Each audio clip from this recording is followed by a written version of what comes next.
Hello there, you remarkable people. Welcome to In and Out Bible Toolbox, where we share biblical insights for healthy outcomes in your life.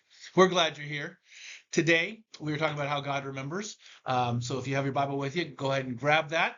We're going to be looking at Psalms 112, 112. That was a part of our devotional recently, and we discovered something that was maybe you haven't seen before. So I thought I'd share it with you and see if that can help build your faith as well. All right, so let's take a look at Psalms 112. Let me put these on here. Psalms 112, verse 4 to 9 says, "Unto the upright there arises light in the darkness. He is gracious and full of compassion and righteous. A good man deals graciously and lends. He will guide his affairs with discretion. Surely he will never be shaken. The righteous will be in everlasting remembrance, and he will not be afraid of evil tidings. His heart is steadfast, trusting in the Lord. His heart is established. He will not be afraid until he sees his desire upon his enemies. He is dispersed abroad, and he is given to the poor. His righteousness endures forever. His horn will be exalted in honor." So one thing we see here is that there's a definition of a righteous man. What does it mean to be righteous? Well, Psalms 112 gives us a good outline of what we're talking about here. It's somebody who's generous, and they have compassion. They deal graciously with others. They help those in need. They'll lend. This verse says they're going to lend, and note that lending did not include interest within the brethren, within the people of Israel. And so there'd be no interest. So go ahead and lend when there's no real motive to, just because it helps somebody else. They move with discretion, it says. And what happens? Because of these activities, because of this righteous behavior, they endure. They have steadfastness. They trust in the Lord, the creator of the universe, and they are not afraid. And what happens? They receive honor. Their horn is lifted up. That means they're given authority over certain things. And so all of that is a description of how God calls us to be righteous and how he calls us to act. Remember, God has an order that was established from creation to Revelation, that God's order never quits. God never changes. And so being in his order is what it has to do with being righteous. But what we wanted to look at here was this piece in the middle, where it says you're going to receive eternal remembrance. Right there in everlasting remembrance, it says here in verse 6. So that reminded me of when I first learned of this idea of remembrance was back in reading Genesis when he talks about Noah.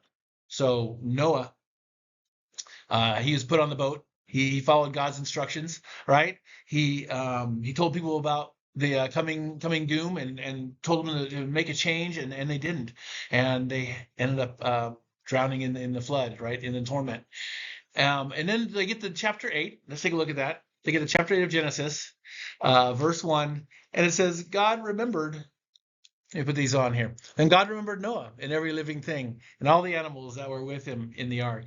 And God made a wind to pass over the earth, and the waters subsided. Like, when I first read this, I was like, wait, time out. What do you mean God remembered? Did God forget? Has God forgotten? Wait. This man who you set apart to then build the ark to save mankind and start over because you're destroying the rest of mankind, you've forgotten about this guy? No. That's not what that means at all. The word that says God remembers Noah, it uses a Hebrew word. Remember, the scriptures are not written in English. And here in Genesis, it was written in Hebrew or Aramaic. And the word used there is ZAKAR.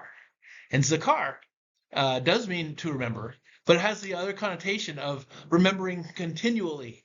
Excuse me. To continually think of.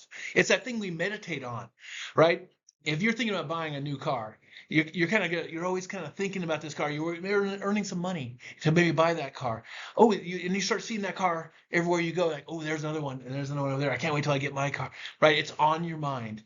When you fall in love, you're constantly thinking of that person. You're thinking of how you can help them, how you can serve them, when you're going to spend some time with them, when you're going to see them next. They're on your mind continually. There's a meditation effect, right? And meditation is the idea that we get from cows and sheep, where they have 4 stomachs, and they erp it up and they chew on it again and then put it back down, and then bring it to another stomach and they erp it back up, and then they chew it some more, and then they swallow it back down. And so that remunerating, that chewing on, that's the idea of meditation here. And this is the idea of ZAKAR.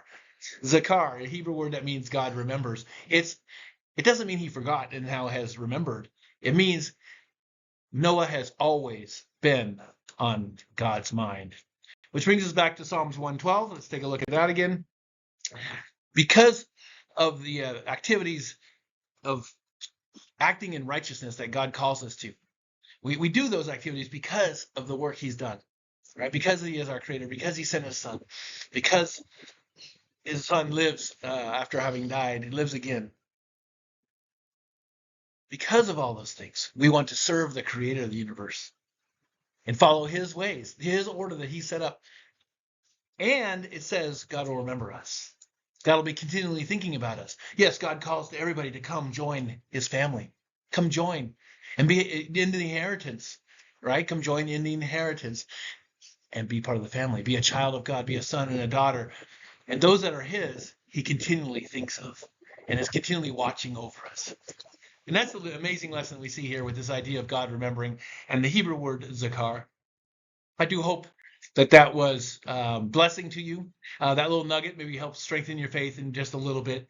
The idea of the In and Out Bible Toolbox is to build small little nuggets that we can then build on to bigger principles, but to take a little small nugget at a time that may help increase your faith. So thank you for listening all this way, and go be blessed. Bye now.